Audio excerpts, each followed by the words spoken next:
past couple of years, we've seen so many once beloved franchises be revived, modernized, and then they die painful deaths. And one of those was Saints Row. Volition was killed after 30 years because the reboot was such an epic failure. And now PC Gamer is crying that the Space Marine 2 CEO absolutely wrecked Volition. I have a few different things to show off, but before I get into the topic, if you enjoy the content I create, check out the links in the description, join the community in my live streams, and consider supporting through Patreon or YouTube memberships. Now, Saints Row got popular because it was basically GTA's little bro, and when we are in kind of a GTA drought, they had an opportunity to put out a game that could have made $1 billion. If they didn't modernize it, if they stuck with that older formula, and they really tried to make a nostalgic, epic, kind of edgy experience again, they could have made a lot of money, but that's not what they did. They put to the side that formula and they modernized. They created something new for a new audience, completely pushing away the older fans that they had. And well, they didn't make any money. This game was an epic failure for them, and basically everybody in the gaming sphere pointed and laughed at this title when it came out and didn't make $1. And now the Space Marine 2 CEO is basically roasting Volition, and PC Gamer seems to be a little bit upset at this. He put the boot into the Saints Row team's twitching corpse from his private jet. What does it matter if he has a private jet? He found success, and that's all that matters. Okay, sure, you don't like rich people. You're mad that the individuals who made a product that pushed the propaganda you support failed, but at the end of the day, they could have made something that made them money. They could be flying around in a private jet too, if there really was a modern audience to buy these products, but there isn't.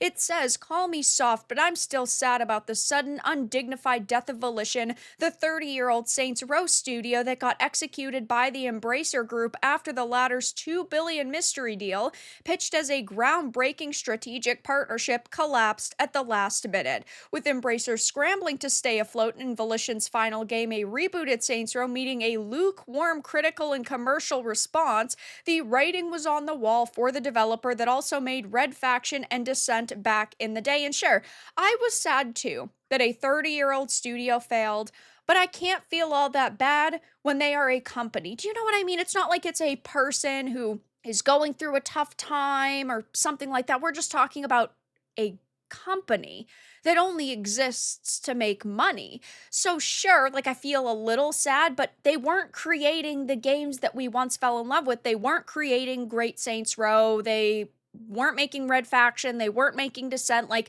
the studio that we knew and loved once long ago has been dead for, over a decade, 15 years. So yeah, I guess it's sad, but also, is it that heartbreaking? I don't know. It was a sad and shocking turn of events for such a storied studio. That is, unless you're the Saber Interactive CEO and former Embracer Group Interim Chief Operating Officer Matthew Karch, who recently took the opportunity to put the boot into the dearly departed studio in a chat with GameFile, held on his private jet. Oh no, guys, somebody has a private jet. Somebody dared to talk about another failed studio from his private jet. Why is this like the headline that they're running with, or the angle that they're trying to use against him? The Saints Row team is gone, he said. They were so expensive for what they were. They didn't know what they were building. They didn't have any real direction. It couldn't last, and so who's going to fund them for the next game after that disaster?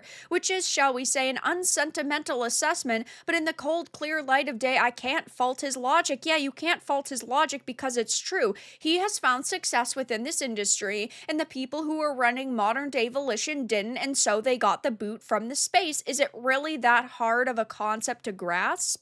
Volition's final 3 games before it went to a farm up state were Gat Out of Hell, Agents of Mayhem, and the rebooted Saints Row reboot. So we are talking about failure after failure after failure. We're not talking about, oh, they had 8 smash hits leading up to this one single failure. That's not the case, or else I Bet Embracer probably would have kept them around. None of them were met with critical or commercial success, and a storied legacy doesn't mean much to company bosses and shareholders who are getting tired of throwing good money after bad.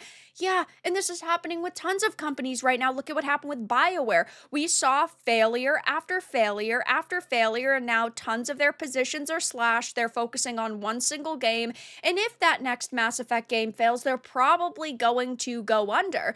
Now, of course, I've loved so many BioWare games in the past, but we're also talking about 10 years ago, 15 years ago, 20 years ago. We're not talking about what they are doing currently. And most of the people who ran that company then are gone now. Look at Rocksteady. I've loved Rocksteady. I love the Arkhamverse, but it's a shell of the company they once were. And so I really can't feel all that bad that they're going under or that they're struggling, because it's not like protecting the modern day company protects the legacy that they left behind anymore, because that legacy is already set in stone. So we can appreciate what already existed without having to just constantly run defense for the modern day entity. Do you know what I'm saying? But Karch goes on to say it would be nice in an ideal world for everyone to have a job, but the days of throwing money at games other than maybe the GTAs in the world is over. Instead, he reckons we're in a time that calls for ruthless efficiency. This business needs to mature. If it doesn't, the whole business is in trouble. Unfortunately, that means layoffs, which is definitely true. But it says, which certainly sounds like hard-headed business guy talk, but I can't help but note that his judicious, unromantic cost-cutting seems to extend to people who make a lot less than he and his fellow C-suite execs do.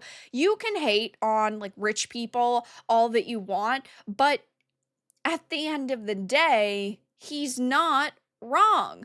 You can't continue to throw hundreds of millions of dollars at products that are making a quarter of that in total. It's not like they're making double plus a little bit of profit. They're not making any money on many of these games. And now that PC Gamer has put up this article, there are tons of gamers who are just going, you guys are completely overreacting here. There will always be someone naive enough to buy into the woke content will boost sales snake oil. Fortunately, decision makers are starting to realize the financial hazard that it represents, and that the majority want entertainment without dealing with lecture, which is totally true. I played it and I had so many issues in my game alone: crashes, infinite loading screens, pop-ins, assets just disappearing, textures not loading. This is all just on my end when the game launched, and not even accounting for bad writing, unlikable characters, stiff gunplay. Yeah, we're not just talking about an ideology being pushed within this product. It also just ran really poorly, and it goes to show that when you hire a lot of juniors for a product, it doesn't end up being in the state it needs to be in to release. You need to hire experienced people. And I know that that costs more money, and there are people that are hiring at these companies that just want to hire the cheapest employees possible, but then you're sacrificing quality. And if there's not good storytelling, a game doesn't run well, the combat is uninspiring, you're not going to end up in a successful position. I bought all the Saints Row games until this one, because they made it clear I wasn't the audience. I mean, you had a community manager going on social media and saying that people were being terroristic for criticizing this game, which is just absurd. You can't call people terrorists for just not liking your product. And I can't say I feel all that bad that modern day Volition went under and that this game failed. It was a pile of slop. Basically, nobody liked it. And it is good to hear CEOs admitting that they need to refocus on making good products again, and that you can't feel bad for companies when they fail because they suck at their job. So I'm curious to see if PC Gamer will make any follow-up statement or potentially even edit the title of their article, because they tend to do that. They'll put out like a hit piece title and then they'll change it a few hours later under the radar because they got those initial hate clicks. But for now, that's all that I really had to discuss in this video. Let everyone know your thoughts in the comments below. If you enjoyed this, give it a like, and if you didn't, give it a dislike. I appreciate your support either way, but I'll talk to you all again in the next video really soon.